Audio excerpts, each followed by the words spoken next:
Hi, ഓണത്തിന് 3 സിനിമകളാണ് തിയേറ്ററുകളിലേക്ക് വരുന്നത്. ഒന്ന് ദുൽഖർ സൽമാന്റെ അയാം ഗെയിം, മറ്റൊന്ന് പൃഥ്വിരാജിന്റെ ഖലീഫ, പിന്നെ നിവിൻ പോളിയുടെ ബദലഹേം കുടുംബ യൂണിറ്റ്. ഖലീഫ, അയാം ഗെയിം ഈ 2 സിനിമകളും ഓഗസ്റ്റ് 20-നാണ് തിയേറ്ററുകളിലേക്ക് എത്തുന്നത്. ബദലഹേം കുടുംബ യൂണിറ്റ് 21-നും. അങ്ങനെയാണ് ഇപ്പോൾ പറഞ്ഞു കേൾക്കുന്നത്. അങ്ങനെയാണെങ്കിൽ ഈ 3 സിനിമകളും ഓണത്തിന് തിയേറ്ററുകളിൽ ഉണ്ടാവും. ഈ 3 സിനിമകളിൽ ഏറ്റവും കൂടുതൽ ഹൈപ്പിൽ വരുന്ന സിനിമകൾ അത് ഖലീഫയും അയാം ഗെയിം ഈ 2 സിനിമകളും തന്നെയാണ്. അതായത് സോഷ്യൽ മീഡിയയിലൂടെ വലിയ ഹൈപ്പ് ഉണ്ടാക്കിയ 2 സിനിമകൾ. ഒരു സിനിമയുടെ വലിയ വിജയം തീരുമാനിക്കുന്നത് ആരാണ്? തീർച്ചയായും ഫാമിലി ഓഡിയൻസ് തന്നെയാണ്. മലയാളത്തിലെ വമ്പൻ വിജയ ചിത്രങ്ങളെല്ലാം ഫാമിലി ഓഡിയൻസിന്റെ സപ്പോർട്ടോടുകൂടി തന്നെയാണ് വലിയ വിജയം ഉണ്ടാക്കിയിരിക്കുന്നത്. ഇവിടെ ഏറ്റവും കൂടുതൽ ഫാമിലി സപ്പോർട്ട് ഉണ്ടാവാൻ സാധ്യതയുള്ള സിനിമ ഏതാണ്? തീർച്ചയായും അത് ബദലഹേം കുടുംബ യൂണിറ്റ് തന്നെയാണ്. ആദ്യ ദിവസങ്ങളിൽ അയാം ഗെയിമും ഖലീഫയും കത്തിക്കയറും എന്നുള്ളത് ഉറപ്പാണ്. പക്ഷേ ലോങ് റണ്ണിലൂടെ വലിയ വിജയം സ്വന്തമാക്കാൻ സാധ്യത അത് ബദലഹേം കുടുംബ യൂണിറ്റ് തന്നെയാണ്. ഈ പറയുന്നത്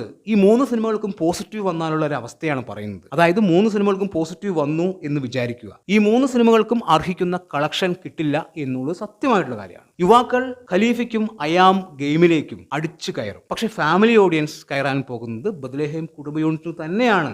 ഇനി ഈ 3 സിനിമകൾക്കും എന്തുകൊണ്ടാണ് ദോഷം എന്ന് പറഞ്ഞു കഴിഞ്ഞാൽ, കേരളത്തിലെ തിയേറ്ററുകൾ ഈ 3 സിനിമകൾ കൊണ്ട് നിറയും. കേരളത്തിൽ എത്ര സ്ക്രീനുകളുണ്ട്? പല സോഷ്യൽ മീഡിയ പേജുകളിലും പറയുന്നത് കേട്ടു അയാം ഗെയിം 500 സ്ക്രീനുകളിൽ കളിക്കുമെന്ന്. ഇത് കേട്ട് വിശ്വസിക്കുന്ന പല ആൾക്കാരുമുണ്ട്. മണ്ടത്തരമാണത്. എങ്ങനെയാണ് അയാം ഗെയിം 500 സ്ക്രീനുകളിൽ കളിക്കുക? അപ്പൊ മറ്റുള്ള സിനിമകൾക്ക് സ്ക്രീൻ ഇല്ലേ? തീർച്ചയായും ആദ്യ ദിവസം അയാം ഗെയിമിനും ഖലീഫയ്ക്കും ഒരേപോലെ സ്ക്രീൻ കൗണ്ട് കേരളത്തിൽ ഉണ്ടാവും. ഒരു ദിവസം കഴിയുമ്പോൾ ബദലഹേം കുടുംബ യൂണിറ്റ് വരും. കുറച്ച് സ്ക്രീനുകൾ, അതായത് 2 സിനിമകളുടെയും കുറച്ച് സ്ക്രീനുകൾ ബദലഹേം കുടുംബ യൂണിറ്റിന് കൊടുക്കും. അങ്ങനെയാണ് സംഭവിക്കാൻ പോകുന്നത്. ദുൽഖർ സൽമാന് വലിയ പ്രതീക്ഷയുള്ള ഒരു സിനിമയാണ് അയാം ഗെയിം. ദുൽഖർ ഫാൻസിനും ദുൽഖറിന്റെ ആദ്യ 100 കോടി ചിത്രമാവും. അതായത് മലയാളത്തിൽ നിന്ന് ദുൽഖറിന്റെ ആദ്യ 100 കോടി ചിത്രമാവും അയാം ഗെയിം. 200 കോടി ചിത്രമാവും എന്നൊക്കെയാണ് പ്രതീക്ഷിക്കുന്നത് ദുൽഖർ ഫാൻസ്. കാരണം ദുൽഖറിന് ഇതുവരെ മലയാളത്തിൽ നിന്ന് ഒരു 100 കോടി കിട്ടിയിട്ടില്ല. അത് ഈ സിനിമയിലൂടെ നേടും എന്നുള്ളതാണ് അവർ വിചാരിച്ച് വെച്ചിരിക്കുന്നത്. സിനിമ മോശമായി കഴിഞ്ഞാൽ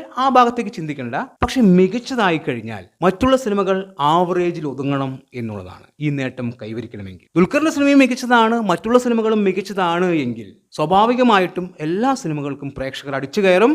ഫാമിലി ഓഡിയൻസ് കൂടുതലായി നിവിൻ പോളിയുടെ പടത്തിന് കയറും. കാരണം ആ പടം ഫാമിലി ഓഡിയൻസിനെയാണ് ഉന്നം വെക്കുന്നത്. ഖലീഫയും അയാം ഗെയിമും ഒരേ ഓഡിയൻസിനെയാണ് ഉന്നം വെക്കുന്നത്. അത് ഈ 2 സിനിമകളെയും ബാധിക്കും. ശരിക്കും പറഞ്ഞാൽ പ്രേക്ഷകർക്ക് ഇതൊരു ഉത്സവമാണ്.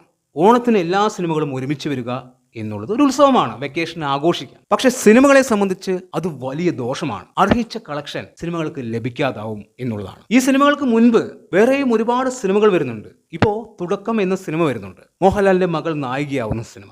ഓഗസ്റ്റ് 7-നാണ് സിനിമ റിലീസ് ആവുന്നത്. അതുപോലെ തന്നെ ഓഗസ്റ്റ് 14-ന് വേറെയും സിനിമകളുണ്ട്. അതിലേതെങ്കിലും സിനിമ വലിയ വിജയമായി കഴിഞ്ഞാൽ അതും ഉണ്ടാവും ഓണത്തിന് മത്സരിക്കാൻ. പിന്നെ ഈ 3 സിനിമകളുടെയും ലോങ് റൺ എന്ന് പറയുന്നത് 2 ആഴ്ചയാണ്. അതിനപ്പുറത്തേക്ക് ഒരു കളക്ഷൻ ഈ സിനിമകൾക്ക് ഉണ്ടാവില്ല. കാരണം ജയിലർ 2 റിലീസ് ആവുകയാണ്. നമ്മൾക്കറിയാം ജയിലർ എന്ന സിനിമ കേരളത്തിൽ ഉണ്ടാക്കിയ ഓളം എന്താണ് എന്ന്. അപ്പോൾ ജയിലർ 2 വരുമ്പോൾ ഭൂരിഭാഗം സിനിമകളും തിയേറ്ററുകളിൽ നിന്ന് മാറിക്കൊടുക്കും. അപ്പോൾ 2 ആഴ്ചക്കാലം തിയേറ്ററുകളിൽ ഉത്സവമായിരിക്കും.